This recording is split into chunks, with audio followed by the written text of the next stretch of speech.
Hey everyone, welcome to the Suzanne Venker Show via video. Finally, I know we talked about doing this year. It's already March, but we're here.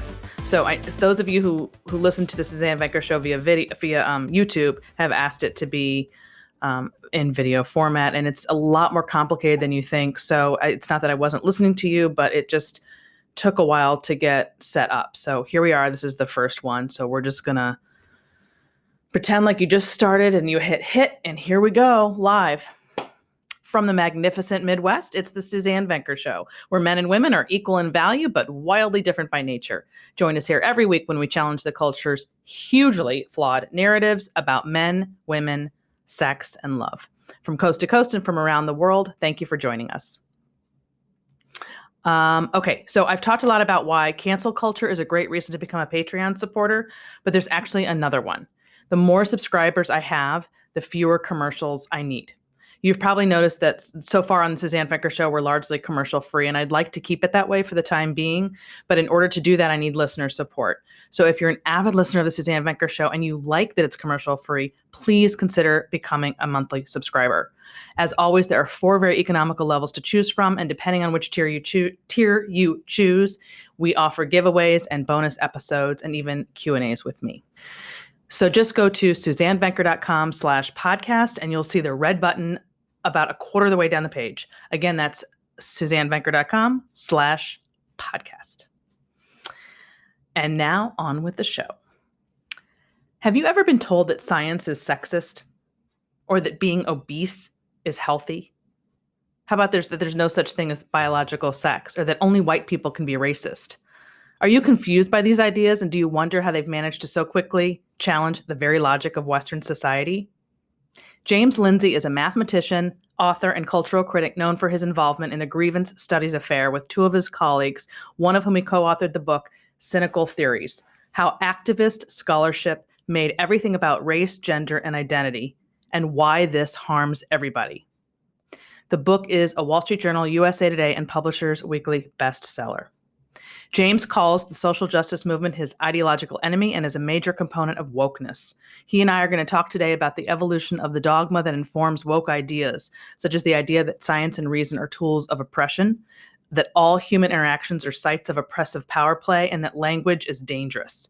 And of course, we'll be covering cancel culture as well. So great to see you. Thanks for coming on. Yeah, okay, we're going to start with something. We're going to start with the really simple question that you get asked, I'm sure, all the time, but it's so important and we have to start there. Please tell everybody, what is critical race theory? And before you answer that specifically, tell us what critical theory itself is minus the race part. Oh man. Yeah? Does that make sense? I mean, yeah, I could talk for an hour about this. It's a hard answer. I will try to be really succinct if I can. So we'll start with critical theory. Critical theory is a way of thinking about the world that arose in the early 1920s, and it's proceeded since then. It developed substantially in the 1940s, 50s, and 60s in particular. But the kind of definition, kind of the shortest possible way to put it, is that critical theory arose with a bunch of, just to put it completely frankly, communists who were trying to figure out why communist revolutions weren't happening in Europe. They happened or in America for that matter. They happened in Russia with a peasant society, but Marx had predicted that the revolutions would take place in advanced industrial economies, like you'd see in London or Berlin or Chicago or New York City or LA. And those places were not going communist. There was the Russian Revolution, 90% peasant agrarian society. There was the Hungarian Revolution of 1919, I think, maybe 18, that fell apart after a few months. And these communists wanted to figure out why. And they invented a thing they called it the Institute for Social Research, was founded in Frankfurt, Germany. It's better known as the Frankfurt School. And that's where critical theory was developed. It was meant to be a critical theory of society that would explain why it was that communism wasn't taking root in Western industrial economies.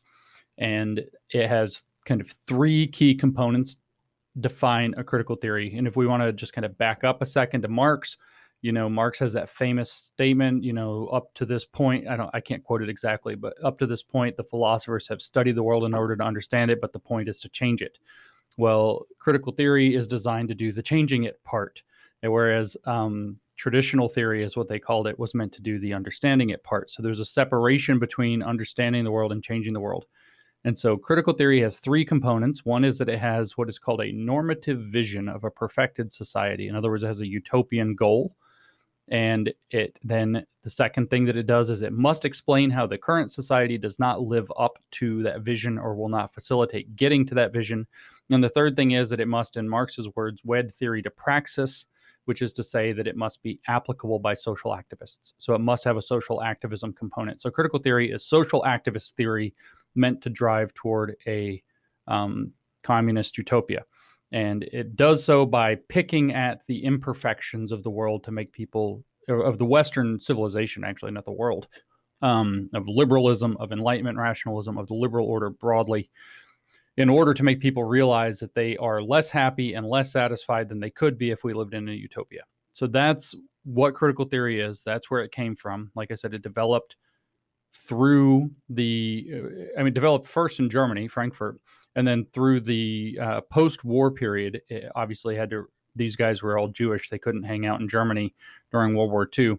So they scampered off first to Geneva and then hopped over to the United States. Then it developed primarily at places like Brandeis and Columbia University, UCSD, Berkeley. It had its main kind of growth phases in these kind of big elite institutions in the United States, starting in the 1950s, under the direction of Herbert Marcuse, who is a name who should be a household name, but is not any longer. He's very famous, very influential guy on the left. So that's critical theory. So the idea is, how do we make people dissatisfied with their society by pointing out how it's not perfect, and do social activism meant to change the world around it? That's what the critical theory is. People who understand that the society is built out of systems of domination and power that make people unhappy and miserable are called critical theorists. They have what's known as a critical consciousness. The point of most critical theory activism is to teach a critical consciousness. When that is infused into education directly, it's called critical pedagogy. That's what dominates our schools these days and has since the 1980s. And critical race theory grew out of that tradition. Critical race theory is that applied to race in short, but we can get actually into the specifics of what it is. We can also draw a straight line. I just mentioned Herbert Marcuse. Herbert Marcuse had a student when he was at UCSD named Angela Davis. Angela Davis is very famous. Angela Davis is still an activist today. She's integral with the Black Lives Matter movement. Her main project is known as the prison abolitionism movement. That's the main thing she's interested in, is getting rid of prisons.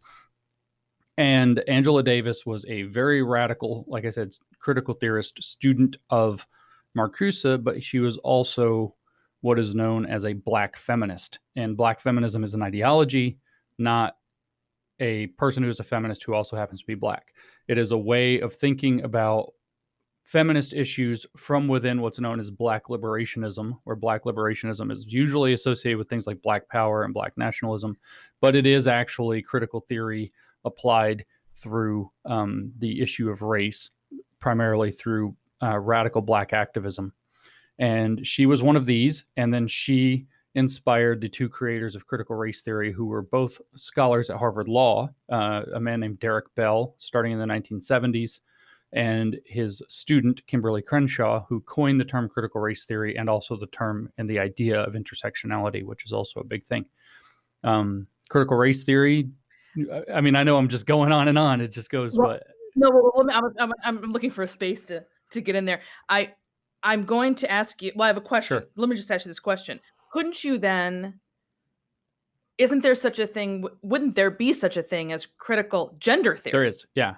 I mean, isn't the same? The same concept. Because I'm much more interested in the gender aspect of this conversation than I am the race, because that's what this show is sort of all about. So I didn't see that written anywhere, and I'm wondering how that applies. There is a critical gender theory. It's usually, there are actually two of them. It is usually referred to as gender studies, or in the kind of more specific and more radical application, queer theory. Queer theory grew out of gender studies. in general. And queer theory is sort of like taking critical gender theory. So you're being critical of the idea of gender. You're therefore seeing gender as a socially constructed instrument of power. That's what a critical theory always does. And it extends it further all the way into everything to do with sex, sexuality, gender, even romantic orientation, which they've separated from sexual orientation. Queer theory is very interested in looking at all that. So you actually have this huge fight within critical gender theory's two branches between what are known as either the queer theorists and within them the trans rights activists, and then on the other hand, the gender critical feminists, who tend to, and the difference, I mean, both of them are actually gender critical. They think that gender is a social construction used as an instrument of power, primarily to prop up things like patriarchy, misogyny, and even capitalism. But the difference is that queer theorists are also sex critical, whereas no feminist is sex critical. No person who's like, what do you mean by sex critical? So the same thing. They think that sex is a socially constructed category meant to uphold systems of power. So the difference between gender critical feminists and queer theorists is that gender critical feminists believe that woman is a category, and in a category that is in fact a site of oppression, whereas queer theorists think that all such categories themselves are the problem, and all of them are social constructions. So gender critical feminists believe in biology, but they believe that gender is divorced from sex. It gets real hairy. Okay. So there is a critical gender theory as well, but like I said, it's usually called gender studies, which is shorthand for critical studies of gender. And that's a more familiar phrase to those of us who've been to school and know what's going on at colleges, because that's an option to major in, unfortunately. Mm-hmm. So we know the phrase gender studies much more easily than critical theory.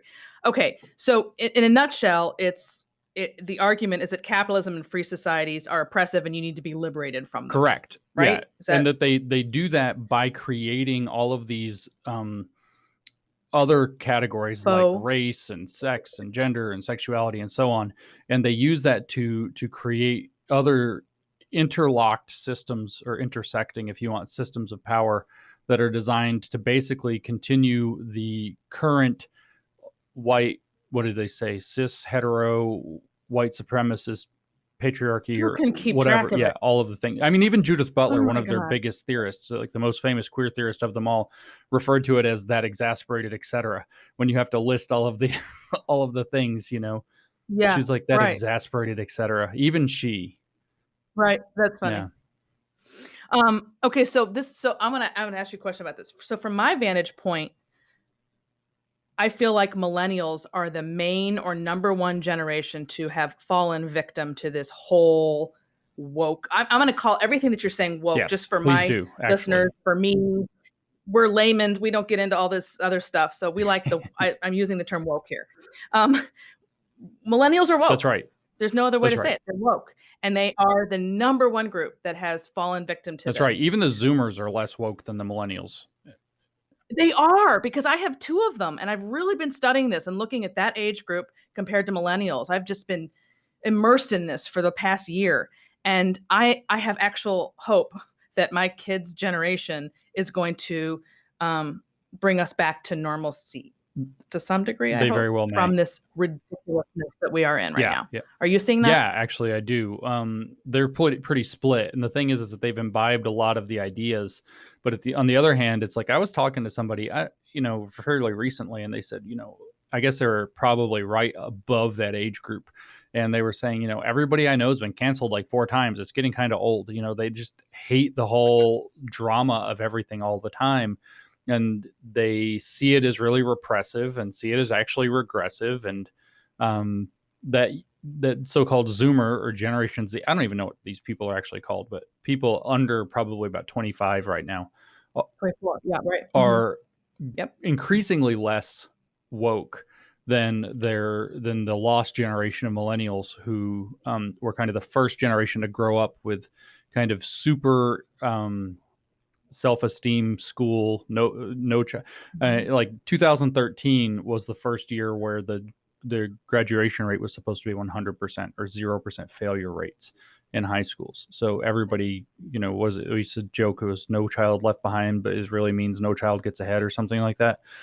That's when that really took place. The graduating class of 2013 was the first class that literally couldn't fail. And that's primetime millennial country. That's the young, them and older. Everybody who's in school throughout the time when those people graduated are the crowd who have been absolutely cooked on this stuff, and for a variety of reasons, some of which are probably okay and some of which are really bad. Loss of sense of meaning in the world, and having a lot of crap handed to them, lots of entitlement, watching the economy just tank, nobody knowing what to do about that, seeing their futures kind of get tangled up. Lots of messy stuff. But my perception is that they are the woke generation. The millennials are. And they see victimhood everywhere they turn. I don't know if this is kind of interesting. I don't know if you caught the, you're probably way too disinterested in this, but the Oprah interview with Meghan and Harry last night. I'm trying to the reason I bring it up. I do zero royal family stuff if I can avoid it, which has nothing to do with the fact that I'm otherwise scholarly. It's just, I decided many, many years ago, I'm just staying out of that whole hot mess, but I am vaguely familiar with what happened. Okay. Well, the reason I'm mentioning is because in the Wall Street Journal, there's a great article called Meghan and Harry, Aristocratic Victims of Our Times. Yeah, poor them. And it basically, that whole experience yesterday, I did watch the whole thing, sums up what we're talking about. I mean, in my opinion, that was what we're talking about on display.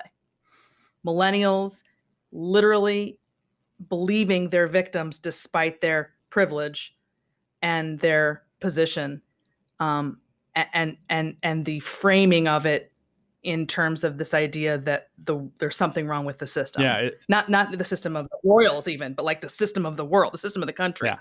That were racist and that were oppressive and all of the rest, and using that as a platform for their political message. That's what I saw. Yeah, I mean, it's really kind of interesting, that whole privilege thing. Harry and Meghan bring it to a particular point, that there might be a little bit of projection going on there, like a little anger at oneself and projecting it out in the world. But I mean, this is true. This has always been the case, though. It's like we talked about. I mentioned the critical theorists going back to the 20s. They're always rich people. I mean, that's always who are this discontented class who wants to blame the system for them not being they're elite. But it's weird with the royals because they're you don't get more elite than the royal family. But besides that, it's they're elites, but they're not usually the hyper elites. It's they're high. I mean, they're what Marx called the bourgeoisie. I guess Rousseau called the bourgeoisie, but they are high flyers who are envious of the fact that everything's not perfect, and they're not even higher flyers. Bezos buys into this stuff, but you don't see him really he buys into it because it's a useful business tool or because he feels like he can do a little bit of good in the world, but he doesn't care one way or the other. He's not rolling around in his own victimhood. But he's hyper elite. Well, I've always tried to make this argument about, I've written a great deal about feminism and its damage on our society. And that's what I've tried to convey, is that there's the feminism that regular everyday people think. They really don't understand that it stems from an elite small group that you just described, who are complaining and they happen to have a microphone. So their complaints come out. It was very much like the interview yesterday, as though it's every man's problem. But in fact, what they're complaining about, everyday people don't even relate to. That's right. Yeah. They're not even interested in those lives. Yeah. I mean, it's a fringe concept, but it makes me think of this one idea that I was actually looking at the other day that's called non-consensual co-platforming, which is, if you and I both had an article, say, in the New York Times, then we could, if you were mad that I'm such a controversial figure and that, you had to be placed in the same publication as I am, you could say that was a non-consensual co-platforming. Or if you and I both got invited to the Aspen Ideas Festival, maybe in different years or maybe at the same time, well, they non-consensually co-platformed us, so now you're associated. And this is the kind of thing that no normal person could possibly give a rat's ass about. Nobody could possibly care. It's the most frankly bourgeois. It's like they have nothing else to do. It's what it is. And they think My wife is just like, They just these are have to think people who they're too privileged. That's right. My wife's all the time like, these people don't have real struggles. That's what it all comes down to. Real what? Real struggles. Yeah. They have fake struggles. So you have to make one up. Yeah. You're bored. It's almost like a boredom. Yeah. There are a lot of reasons. There are some pretty decent but fringe studies that came out of Poland where obviously you would expect that Polish people are like, let's look really closely at stuff that causes society to go off the rails. But there are some good psychoanalysis and well, not really psychoanalysis because that's Freud, but there are some nice psychological analyses of all of these things, and that there is this situation where what you have is people who frequently, for whatever set of reasons, they're just not quite able. It's personality disorders is the current term for it. They're not quite able to mesh with the everyday world, and a lot of these kinds of these sorts of activism have their roots in people who can't quite square the world with the way that it is. And then, like you said, they have to be cushy enough where they can't, if things break, it doesn't really hurt them. They have to be disconnected enough from, basic things to be able to live in their heads that far. And so they have this whole, like schizoidia is one of the ones that's often cited, especially in feminism, which we now call schizoid personality disorder. It's not schizophrenia, but it's a emotional stunting that happens when you're somehow emotionally wounded as a child and you retreat inside of yourself and you start to write fictional, like all of your interactions are fictional. They exist in your head. And then when reality doesn't play out the way that you wrote the story, you flip out because you're emotionally still 8 years old or whatever. And it's a very difficult personality disorder to wrangle with. But the incidence, I'm not saying that everybody who takes up, say, feminism is going to be schizoid personality, but the incidence is actually really high, comparatively speaking. Well, if you look at the history of feminist upbringing, they're all the same in that way. They have a really, really dysfunctional upbringing, and they then projected it onto society rather than just turning inward and saying, okay, what happened in this story? What can I do differently so I don't end up like my parents or whatever the case may be? Right. They just wanted to restructure all of society and remain in perpetual victim mode their whole lives. Well, it's because it is a less emotionally mature way of dealing with the situation. It's like life is hard. Buckle up and deal with the difficulty, and buckle up, buttercup. Yeah, right. That's a harder thing to do than to sit back on your couch and literally think things should be different. And maybe in some cases, and in many cases, maybe they should be different. But the means to making them different is, that's a hard road of a lot of work. It's not just to do selective complaining and tear other people down and that's the part. It's like, that's what got me so much over the years. Like, I don't care if you want to do that with your own life. It's that you have this huge, enormous influence over everyday people, especially young women, particularly if we're talking about feminism. And you're negatively hurting them with your crap. And they're believing, because they're too young to understand the ins and outs, that this isn't real. And if they've been hurt, then they grab onto that. That's their blanket. That was one of the. It's just totally. Yeah, that was one of the big things with what they call third wave feminism, and I mean that technically, not so-called intersectional feminism, which is part of the third wave movement. But the third wave movement, really, people don't know where it sprung up out of, but it actually sprung up out of the Anita Hill, Clarence Thomas case, and that's where the third wave of feminism is actually born, was during those proceedings. And without having to relitigate the history of that, although I guess who was it, Amazon or whatever, just pulled that one down. So that there's a documentary about Clarence Thomas, and he's out. They made that one unavailable. They canceled it because he's black, but he's conservative, and who knows. But anyway, third wave feminism, I was watching this even when I was in university, a couple decades ago. There's a deliberate, almost grooming, it was what it looks like, of young women to be paranoid. Rape culture. Absolutely. And then eventually in the mid 2000s, we had that paper come out with horrific methodology where they claimed that somewhere between 1 in 4 and 1 in 5 women is sexually assaulted in college or raped in college. And then it's like, they were counting some things that were pretty loose definition. It was a pretty expansive, I should say, definition, to the point where people who were involved in the study itself complained after the fact, saying, you've counted me as a sexual assault, and that's not what I you coded me as something I don't recognize. And then that led to the so-called Dear Colleague letter that remade Title IX. And then you had like President Obama coming out and saying 1 in 4 college women in college these days are sexually assaulted. It's far too many. The real number is not a happy number. It's still like 1 in 40, 1 in 45, something like this. That's not a perfect number. It would be great if that was 1 in 4,000 as opposed to something like that, but or 0, obviously, but you can't quite. Remember the Rolling Stone debacle? That was all with fraud. Jackie, yeah, the fraud. Forgot the name. And so, but this is what I was watching this stuff though, and it was like, man, what they're doing is they're taking these 18-year-old girls. They're away from home for the first time in their lives.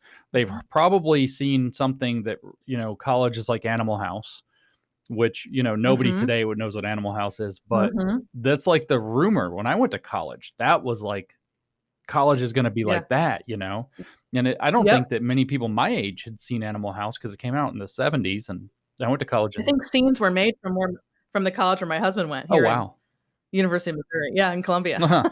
That's fun. So you got these girls who are scared, right? They've heard, their parents have probably told them they have to be careful, watch out, blah, blah, blah. First time away from home. College is a notorious, like, it's going to be like hookup culture as it is. It's just what's going to, you got these nervous girls, and then you're like telling them basically look around. They do these very emotional kind of things. We did this with people getting failed out when I was in college, but they were like, look to the person to your left, the person to your right, the person in front of you, the person behind you. So now you're connecting emotionally. 1 out of the 5 of you will be raped while you're here. And there's an answer, feminism.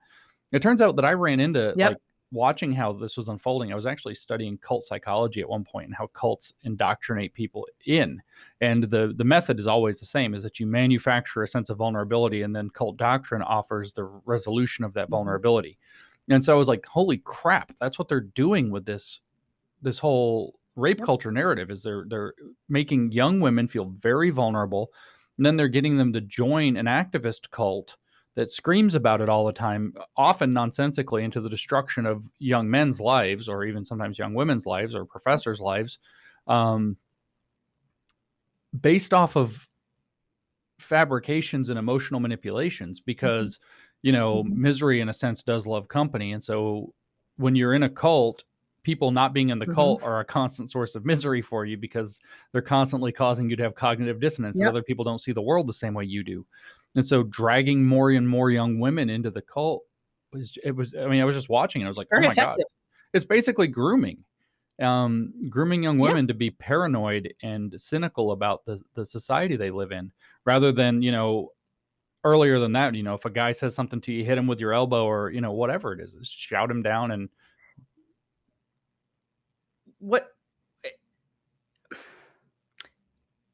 Steven Crowder. I know who he is. I mean, you know who that is. I mean, who that is, and you've seen what he does on college campuses. When I watch those, I'm struck with, and not just from those, but that's just what I thought of. They really do believe what they're saying. So when you try to re-educate them, let's say, or show them the light, the emotion is so dramatic that it's clear as day to somebody like you and me that they've just been emotional. It's like you're saying, like they're in a cult. But the thing is, they truly, genuinely believe it. Like, it's not like they're trying to, there's no ill intent. It's like when they're that young, they really genuinely believe it. And that's the scary part for me. Like, even when I think about what I was talking about yesterday, what Megan was propagating on this interview with Oprah, I don't think of her as evil. I think she genuinely believes in this whole worldview. It's just so warped. It's just so twisted, but they believe it. It's not like you can really ascribe evil intent necessarily to them. I don't think maybe to the purpose of the people who groomed them, but not to the receivers. Right. And even in the case where, like, if we call them grooming, even there, I would put evil intent as far back as the people funding it, and probably nowhere nearer. Right. The people, it's like a whole chain of people who have bought into it and believe it. And then with people like Megan, I should have said this earlier, I forgot about that. One of the aspects to this with people who are these kind of very elite flyers like Meghan Markle, is that when you have basically unlimited resources at your disposal, you're no longer in the market to compete based on money. Like, some of these people are psychos and they're like, yeah, you have $41 billion and I have $47 billion. Like they care still. Nobody really cares. At that level, what you have to compete on is status. It's what image can you put out? And that's where you start seeing people take on what some people call luxury beliefs like this, or communism in general, or socialism. These are all luxury beliefs. They're utopian dreams that don't really work. Yeah. And, oh, look how great it would be if we could all just imagine this better world, reimagine possibilities. And so this is kind of what you end up having. So like Megan probably does believe it because she's walked down a long road of realizing that she gathers status and is rewarded every single time that she signals these beliefs, and she's punished every time she deviates from these beliefs. This is basic neuroscience. I know it's really like stupid to say this because I mean it's called the law of attraction. There's a real one though. Yeah. In neuroscience, as opposed to the secret one. That's something different. But it's called the law of attraction and repulsion in neuroscience. And what it says is that it's simple. We're attracted to that which gives us a positive reward, and we're repelled against that which gives us a negative feedback. It's the most like if it didn't basic work, we wouldn't do it, but it's working. Rule. Right. And so what will happen is people will actually, the cold term for it is conditioning. They will condition themselves to give responses that they constantly get positive feedback for, and then away from ones they get negative feedback for. And then when you add in something like the polarization we have now, you get this kind of flip-flopped where if like a conservative comes after you, that's actually a weird form of positive feedback. If you're woke, like, oh, the conservatives hate me, I must be doing something right. So you kind of can flip it over. Yeah. It becomes a badge of honor or whatever. And so this is kind of the underlying psychology of how these people walk themselves further and further into this road. And with kids like in the millennial generation, and even to the degree that the Zoomers are caught in this, older Zoomers in particular, the early 20-somethings right now, it's their entire social network. It's like they never had to read a page of any of this scholarship that I know about or whatever. All their friends are doing it. It's just that's what I mean. I talked to this kid a couple of years ago. I was out in California and I talked to this kid. He was like a junior in college or something. He was telling me, yeah, my high school, what we would do, like, here's what made you cool, is you'd go home and you'd get your yearbook like every day. And what you would do is you'd go through and you'd have everybody's pronouns, like you're not allowed to call them preferred pronouns. Everybody's preferred pronouns written like over their picture. And you would practice to know everybody's pronouns, and you would have to like go through an update, like, oh, so-and-so changed their pronouns, so we have to update that. And you were cool if you could go through, like, it was all like, the cool kids were basically the ones who could nail everybody's pronouns every single time and never miss. And if you got one wrong, it was like struggle sessions. So he was like, that's what high school was like for me. He was like, well, I don't know what you guys did in the 90s, but, in the mid 2000, like 2012, 14, 15, whenever he was in high school, it was literally, they practiced each other's pronouns. It's like, what in the world? Like, he was like, yeah, there were like 600 kids in my class. So it was really hard to keep up with everybody's pronouns. Like, you have to memorize all these names and pronouns. There are no words for that. I don't even know what to say to that story. Well, that's what it is. So what it is that you get rewarded for playing in the system, and you get punished for not playing in the system. Yeah, and right. They've all kind of mutually indoctrinated themselves that way. So this leads into, I want to talk about the hoax, the main thing that I think you're known for, these 20 fake papers you wrote for academics. And so I want you to tell that story. What it was, what the papers consisted of, what the result was, and of course, why you did it, which we can kind of determine based on everything you're saying. Yeah. But I mean, let's get into. Oh, wait a minute, really quickly before we do, I should point out too, I think this is important, that you define yourself, or at least you used to, as a left-leaning liberal. Yeah. Right. I am, and I'm definitely a liberal, right, but in the kind of like John Stuart Mill, not totally on board with everything. John Locke, I don't believe in the tabula rasa, but, in the foundation of the United States, Scottish liberalism, as it's called, classical liberalism, sometimes it's called. I'm definitely a liberal. I'm still told that I'm left-leaning. I consider myself completely independent. I will say that I've never been a participant in any political party. I've never signed up for one. Until the most recent election. But you voted for Trump and got in trouble for that, right? Yeah. I voted for Democrats for every election I've ever voted in my entire life until last year. And I voted Republican bottom to top. And I said that I was going to vote for Trump, and I had to go on TV in multiple countries to explain myself. So, my left cred was enough to where I said I was going to vote for Trump, and I had to go on television and explain myself. So in more than one country, 3 of them, actually. They thought you were their friend. They thought they were your friend or whatever. Yeah. And then you defected. Certainly at the time, I would have strongly identified with being on the left. I would have been strongly anti-Trump. I mean, full out Trump derangement, to be honest with you. One of my biggest concerns while we were doing the project was that right-wing agents would use it to discredit the academy, as if the academy wasn't discrediting itself already. I mean, universities, the academia, as if they weren't the ones discrediting themselves. Now I'm like, burn that mother down. So it's like the thing has rabies. It ain't your dog anymore, And is that because of this hoax that you're going to tell us Partly, about? Is that what started? Partly. Okay. I mean, part of our thing was if nothing changes, if the university as a system, as the university system or the academia just ignores this thing or tries to downplay it, doesn't realize that we've pointed out an emergency in their halls, then the thing might actually be lost. I remember having a conversation around the time when we were doing it, and that's where I just said the rabies thing, where the question was, and we were talking with my friend Brett Weinstein, and the question is, does the university, where it's clear that the academia is sick, does it have the flu? Does it have cancer?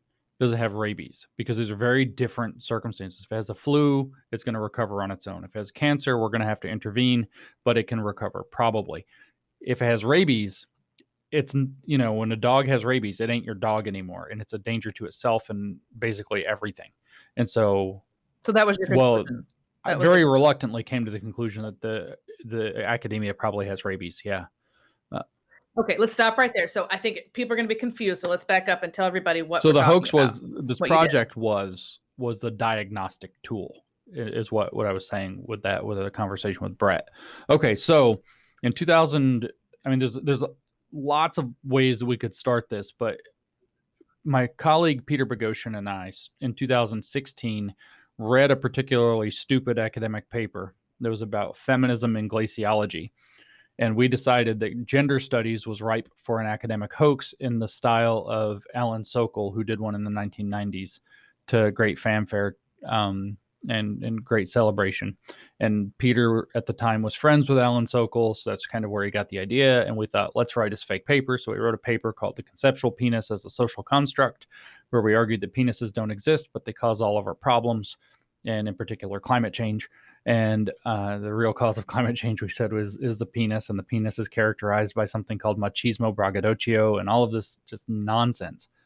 And it turns out we got that accepted, but we got it accepted in a really, really, really bad journal. And so we were like, gender studies is stupid, but we probably didn't have good evidence to support that. So it was really controversial when it came out. That was May 19th, 2017. I happen to remember the date. Well, by June, we were like, okay, maybe we didn't really do as good of a job as we thought with this. It's really funny, but maybe we drew our conclusion prematurely and reached too far. So why don't we just do it right? And so over the summer, we cooked up a plan, and we got our friend Helen Plekrose involved, and we decided to do a much bigger effort where we were going to write for a year if we could, and get as many papers written as we could in that amount of time and send them off to the best journals we could possibly send them to. And so from August 2017 until June 2018, so we made it for 10 months, and we realized, the wheels are coming off this bus. We can't keep doing this. Because journalists were starting to dig around and ask questions. If you want to know how we knew the wheels were coming off the bus, it was it's only a matter of time until somebody figures this out. Now there's too many journalists asking questions too often. Right. And so we cranked out 20 papers in those 10 months. So about one every 2 weeks. The first handful were actually just garbage hoax papers, just total off the wall nonsense. We didn't read any of the sources. We just wrote silly stuff and didn't, just to see if that they would realize, do they know what they're talking about at all? And it seems they do know what they're talking about, because zero of those worked. And we eventually got a review explaining why they wouldn't accept one of them that just nailed us to the wall. It was like, I don't think you even read these sources. Okay. Like, this doesn't even make sense. Your argument's crap. It's like, let's reevaluate and let's see what it takes to actually get in. And so we started studying the material for about a month, and a whole month of effort to learn it. And then started writing papers based on what we learned over the course of December of 2017. And right out of the gate, they all started getting in. It took us a month to become PhD level in this stuff. And one after another, absolutely ridiculous paper started to get in. By the time we got caught, 7 of them had got in. 7 more were still under peer review. This first 6 that were totally bogus, we threw out and didn't try to do anything with. Well, the ones that were accepted, I'm assuming they were not as outlandish as the penis one. Oh no, they were totally crazy. Oh, they were totally nuts. I mean, I don't know how PG this broadcast has to be, but it's not. I mean, you can say whatever. Okie dokie. So I answered to no one. One of our papers that got accepted, in fact, the first paper that got accepted, was also given an award for excellence in scholarship in the field. The field is feminist geography. That's a thing? It is a thing. Okay. Yeah. That's where the feminist glaciology paper was published too. That was a geography paper. So it actually tracked dog sex. We used the idea, we had a feminist researcher that we claimed that spent 1,000 hours in the dog park watching dogs hump each other and interrogating the owners as to why the dogs are humping each other. We claimed that we inspected in that 1,000 hours 10,000 dogs' genitals, which works out to a pair of genitals every 6 minutes, and interrogated the owners about their sexual orientation. We admitted, to make sure our perspective, our positionality was engaged. We had to explain in the paper that we were writing the paper as a human and not as a dog, so our perspective would be limited. And the goal of the paper was to explain why we should train men the way that we train dogs to diminish rape culture. Pretty friggin' insane. And like I said, that got accepted and awarded for excellence. I love that. And yeah, so we called. So what happened after that? I mean, then you got found out. You said that was the one that got us found out too. That one was a little too over the top, and the journalists were, because once they're accepted, they publish them and they're out there. So journalists started swirling around that one like sharks. We actually had a couple of other papers that were accepted by that point. One was about in a journal called Fat Studies, which is a critical study of fatness. We wrote a paper called Fat Bodybuilding, where we were going to introduce a category into professional bodybuilding called fat bodybuilding, where you would basically just go up and show off your fat. And it's not a competition, because competition is bad and judging would be inappropriate. So it's really just an exhibition. But if you don't add this into bodybuilding, then bodybuilding is fat phobic. Which it obviously is, because it cares about low fat bodies and things like this, and it favors muscle over fat. I mean, so they were pretty insane. We had another paper that was accepted that was literally, we took chapter 12 out of Hitler's Mein Kampf, and we took out our movement and replaced it with intersectional feminism, massaged the language, and just rewrote Hitler, and a social work journal accepted that. Literally Hitler. It's just a rewrite of chapter 12 of Mein Kampf, which is, Hitler's autobiography or whatever he called it. So when you were found out, then what happened to you? And what did you do at that point? So sometime in midsummer, the journalists swirling around it got too close. And then finally I get this weird email from some lady, Jillian Melchior, who was a journalist at the Wall Street Journal. And I was like, man, I can lie to these kind of like little campus reporters, but the Wall Street Journal has got not some. To the yeah, well, I don't care. It's like I can fib or whatever, but it's like they're gonna figure that, like, they know what they're doing. Now we have real journalists involved. They're gonna figure this out, and more importantly, they'd already done their due diligence and sent all of the, like, they'd already contacted the academic journal and asked them a bunch of questions. So I had this other email from the academic journal, like, please send a copy of like your driver's license to prove who you really are. And it was like, like, we're not going to commit forgery for this. Like, we're not going that far. And so it's like, okay. Right. So I emailed the lady from the Wall Street Journal. I emailed Jillian, and I was like, you've stumbled into a bigger story than you think. I'm happy to talk to you on the phone tomorrow. And so I call her the next day, and I don't sound like somebody who'd be named Helen Wilson. And so she's like, are you trans? And I was like, no. And so we talked for like an hour, and she's like, oh my God. And I was like, there's a lot to explain here. And so she was like, well, I'm going to do a story on this. And so that's when we realized, is like, okay, now we just have to start tidying up, and it's on her timeline. You can't tell a journalist when a story is supposed to come out. That's especially in the Wall Street Journal, because it's a financial publication. Yeah. So it was like, right. So we kind of like finagled it by embargoing key information. So like she couldn't write the story properly until we provided the right information, which we just held for too long on purpose to buy a little more time to tidy up our affairs and get stuff together. And then so that was in 2019. 18. It was in July of 2018. Sorry, and then she actually published a story at the beginning of October of 2018. So we ended up buying 3.5 months or something like that. So then it came out. We had 7 papers accepted at that point, and everybody went nuts. More or less everything went nuts. We were on the front page of the New York Times that week. We were, prominent in the Wall Street Journal, obviously. We made print, like the front page, or at least print editions of like 500 papers worldwide. The demand for interviews and everything else was just out of control. Really blew up, got a ton of attention. The academic journals themselves literally basically responded with nothing more than saying, this was very mean. It was dishonest. We're mad that this even happened. Nothing else. And the academia basically just circled the wagons and did not really do anything about it. They accused us of being things like white, which is obviously evil and awful, but turns out to be irrelevant to our point. Like Coca-Cola? Yeah, exactly. With its employees. Yeah. And they said that, silly things that didn't make any sense. Like, well, you didn't have a control group, so nobody knows how bad the problem really is. It's like, they published Mein Kampf in a social work journal. I think, the problem is severe. The type of study that we were doing, I'm a mathematician, so I don't have the language that is necessary for a scientific thing, but we would call it an existence proof. There exists a problem proof. 7 papers just got in. It's like QED.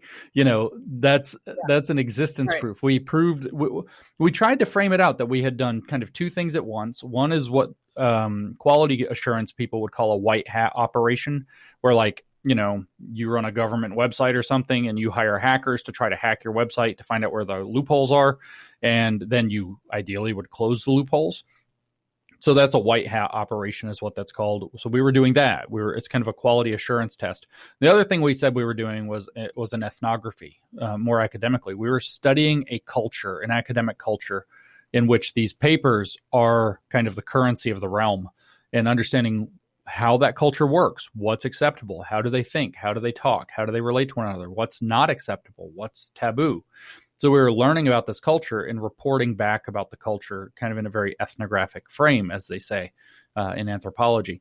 And nobody gave a crap about that. They were just that we were mean, we were awful, or whatever. And then, of course, politically speaking, it just polarized absolutely. I got invited on maybe 500 different right-wing outlets to talk about this in the course of the next 5 months or something, 6 months. I got invited on 2 left-wing outlets. Just absolute like moratorium from the left talking to us at all.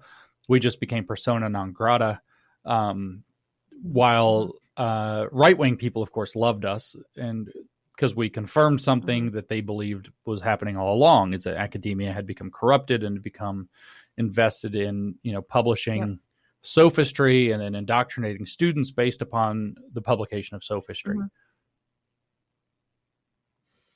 Well, it's brilliant. It's awesome. I think it's great. I mean, I don't know that. I'm curious how many people that are listening to this or have, we're aware of this, that this happened at all. So I'm so thrilled to have you on. Of course, this links directly into cancel culture. Obviously, we didn't talk too much about that, but it's kind of, the whole thing is cancel culture. That's basically surrounding this whole thing that we're talking about, because they're linked. Yeah, these become the justifications for canceling people, right? So now the imagery in Dr. Seuss is inappropriate. So you have to cancel. You have to pressure the Seuss organization till it cancels itself, right? So then you can say it was their own decision or whatever. So I have a question, just sort of close this up. You know, the answer, I think you've said this. This is what I've certainly said. I think I read that you said this.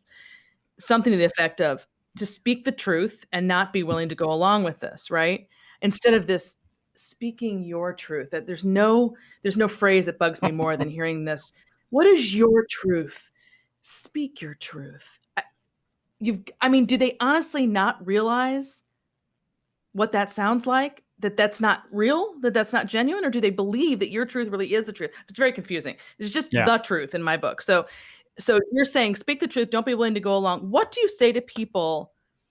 And I really do feel for people. So I'm not traditionally employed. I'm self-employed. I assume you are.